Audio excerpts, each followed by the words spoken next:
غزہ میں صہیونی فورسز کے نہاتے فلسطینیوں پر حملے جاری ہیں۔ ہر طرف چیخ و پکار، عمارتیں ملبے کا ڈھیر بن گئی ہیں۔ اسرائیلی وزیر اعظم کہتے ہیں کہ حماس کے ہاتھوں یرغمالیوں کے لیے بات چیت جاری ہے۔ حماس اور اسرائیل کے درمیان نئے جنگ بندی کے معاہدے پر بھی بات چیت۔ ادھر نیو یارک، تل ابیب اور اسپین سمیت کئی ممالک میں اسرائیلی جارحیت کے خلاف مظاہرے بھی کیے گئے۔ حملے، بمباری، تباہ کاریاں اور چیخ و پکار۔ غزہ کی تازہ صورتحال، اسرائیلی فورسز کی ظلم کی داستان مزید طویل ہو گئی، دنیا مذمت تک محدود۔ اسرائیلی فورسز کی جبالیہ کیمپ پر بمباری، عدوان ہسپتال میں بے گھر فلسطینیوں کے خیموں پر بلڈوزر چڑھا دیے۔ مغربی کنارے میں بھی اسرائیلی فوج کی فائرنگ۔ فرانسیسی وزارت خارجہ کی اسرائیلی افواج کی جانب سے رہائشی عمارتوں کو نشانہ بنائے جانے کی مذمت۔ برطانیہ اور امریکہ اسرائیل کی عملی مدد میں پیش۔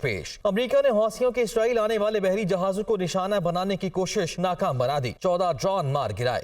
اسرائیلی جارحیت اور ظلم و ستم کے خلاف دنیا بھر میں مظاہرے جاری ہیں۔ تل ابیب، نیو یارک اور اسپین میں ہزاروں افراد کا مظاہرہ۔ اسرائیل کے خلاف نعرے بازی، نہتے فلسطینیوں پر ظلم فوری بند کرنے کا مطالبہ۔ جو بائیڈن جنگ میں برابر کے شریک ہیں۔ مظاہرین کے آزاد فلسطین کے حق میں نعرے، مغربی فیشن برانڈز کی اشتہاری مہم کے خلاف بھی نعرے بازی کی گئی۔ دوسری جانب جنگ بندی اور یرغمالیوں کی رہائی کے لیے کوششیں جاری ہیں۔ قطر اور اسرائیلی حکام میں رابطے۔ اسرائیلی وزیر اعظم نیتن نے کہا ہے کہ حماس کے ہاتھوں یرغمال اسرائیلیوں کی رہائی کے لیے بات چیت جاری ہے۔ قطری وزیر اعظم سے موساد کے سربراہ کی ملاقات ہوئی ہے۔ قطری حکام قیدیوں کی رہائی کے لیے کوششیں کر رہے ہیں۔ مغربی میڈیا نے اسرائیل اور حماس کے درمیان جنگ بندی کے معاہدے کے لیے بات چیت کا دعویٰ کیا ہے۔ دونوں اطراف سے یرغمالیوں کی رہائی پر زور دیا گیا۔ حماس کے القسام بریگیڈ کے ترجمان ابو عبیدہ نے کہا ہے کہ اسرائیل اپنے یرغمالیوں کے حوالے سے جوا کھیل رہا ہے، اسے یرغمالیوں کے گھر والوں کے جذبات کی بھی پرواہ نہیں۔ دنیا مذمت تک محدود ہے تو اسرائیلی ہٹ دھرمی برقرار ہے، جبکہ نہتے فلسطینی نشانہ بنتے جا رہے ہیں۔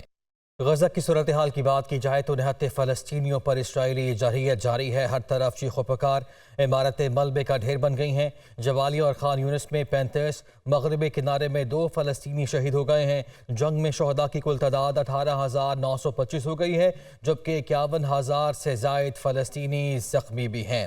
نہتے فلسطینیوں پر اسرائیل کی ظلم اور بربریت کا سلسلہ جاری ہے۔ ہر طرف چیخ و پکار کے مناظر ہیں اور عمارتیں ملبے کا ڈھیر بن گئی ہیں۔ ادھر غزہ میں حماس کے جنگجوؤں کے صہیونی فوج پر بھرپور جوابی وار۔ اسرائیلی فوجی اڈے پر حملہ کر کے جنگی ساز و سامان لوٹ لیا گیا۔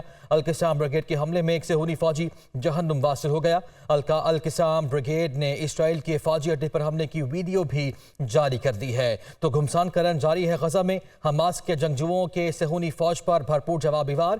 اسرائیلی فوجی اڈے کو نشانہ بنایا گیا ہے، جنگی ساز و سامان لوٹ لیا۔ القسام بریگیڈ کے حملے میں ایک صہیونی فوجی مارا گیا ہے۔ القسام بریگیڈ نے اسرائیل کے فوجی اڈے پر حملے کی ویڈیو بھی جاری کر دی ہے۔